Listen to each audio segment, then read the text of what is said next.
Olá, meus amigos, olá, minhas amigas, sejam bem-vindos a mais um programa Prova Final. O programa Prova Final é uma parceria da Rede LFG e da TV Justiça.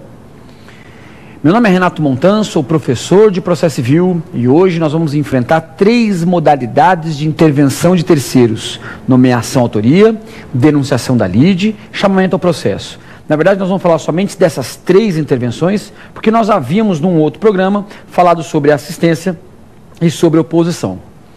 Eu não preciso dizer para vocês a importância que reveste estudo das intervenções de terceiro para exame de ordem e para a vida prática.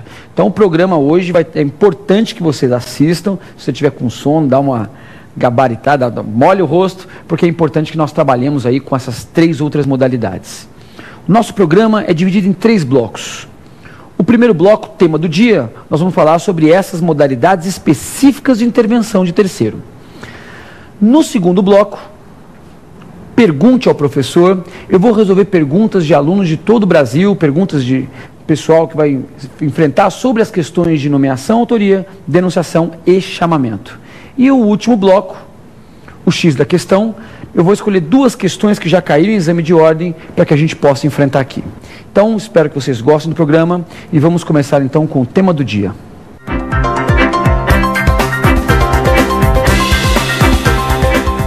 Muito bem, amigos, muito bem, amigas, vamos começar o primeiro bloco e vamos trabalhar com essas 3 modalidades exóticas de intervenção de terceiro.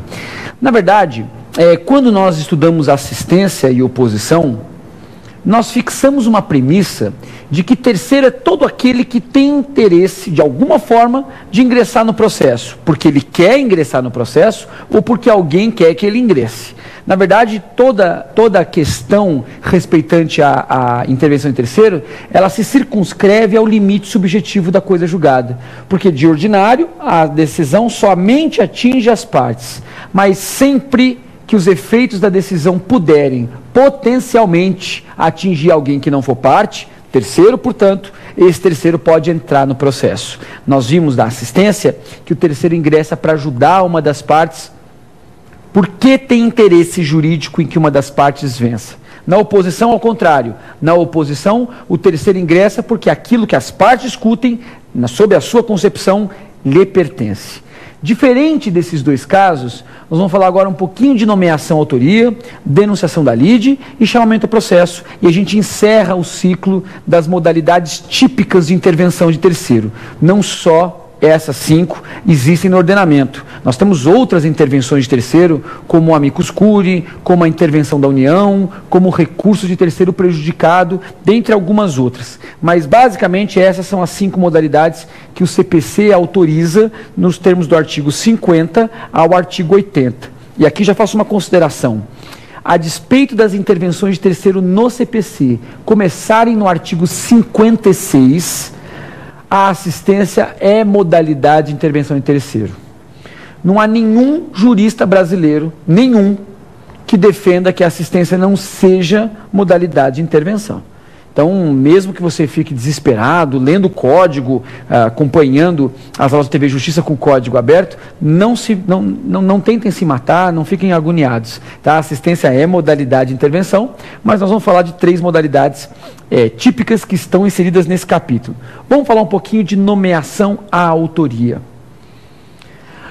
Nomeação à autoria é a correção do polo passivo da demanda em circunstâncias especiais. Nomeação à autoria, correção do polo passivo da demanda em circunstâncias especiais.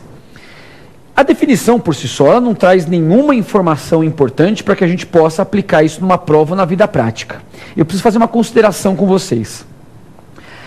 Nós chegamos a estabelecer essa premissa, mas é importante que nós visualizemos ela agora, que ser parte, de acordo com Giuseppe Chiovenda, é quem pede contra quem se pede. Na verdade, esse jurista italiano, e talvez dos italianos seja o mais, vamos dizer assim, o mais ilustre dos processualistas, ele, na verdade, quebrou uma regra que os romanistas defendiam, que parte era um conceito divino, era algo, vamos dizer assim, que dependia de um conselho eclesiástico.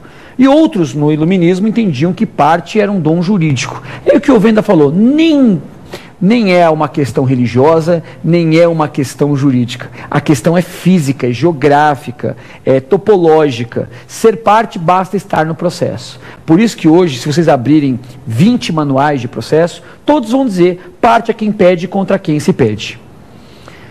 Aonde eu quero chegar? Sabendo que definição de parte é um conceito processual, basta estar no processo, qualquer um pode demandar contra qualquer pessoa. Eu posso cobrar de você uma dívida e você não estava no polo passivo.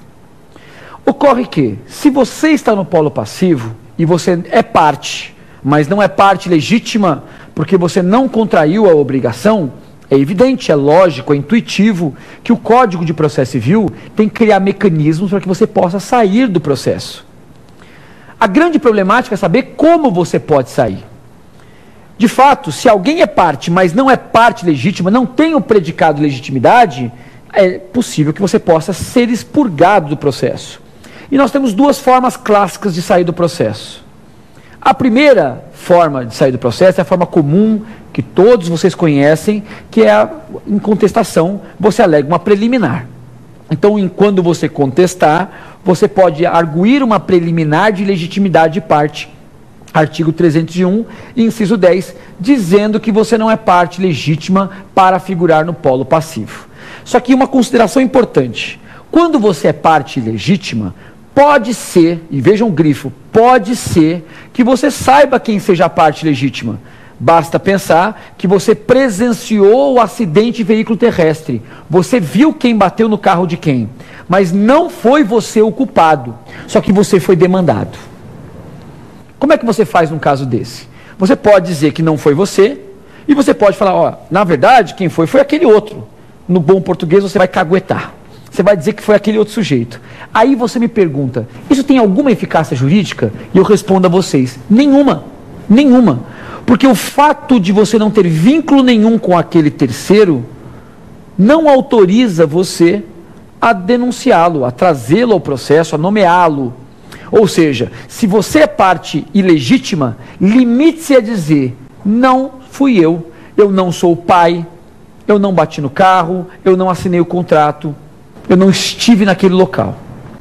Entretanto, a lei em duas situações, só duas, não há interpretação extensiva, autoriza que você possa nomear a autoria.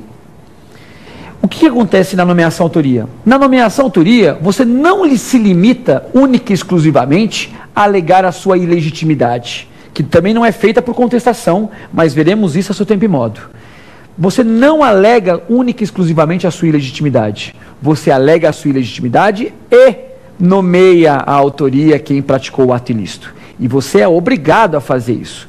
Já a primeira característica da nomeação autoria, ela é obrigatória. Nós vamos explicar isso com mais calma à frente. Mas é importante que vocês saibam que você, à luz do artigo 69 do CPC, é obrigado a nomear a autoria.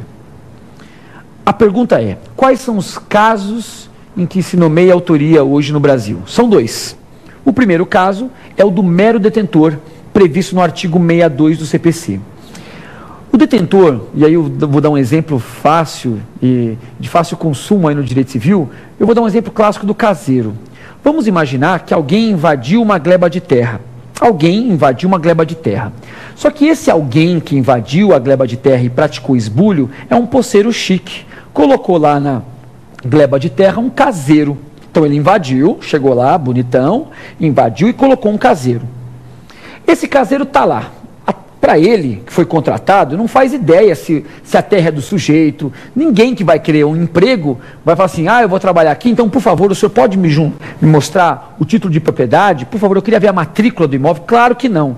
O cara está lá trabalhando de caseiro, cuidando das galinhas, está lá tomando um banho de piscina com a família, porque o patrão viajou. Quando se depara com o verdadeiro dono da gleba de terra, com o verdadeiro dono daquele imóvel, quem que o dono vai verificar na gleba de terra?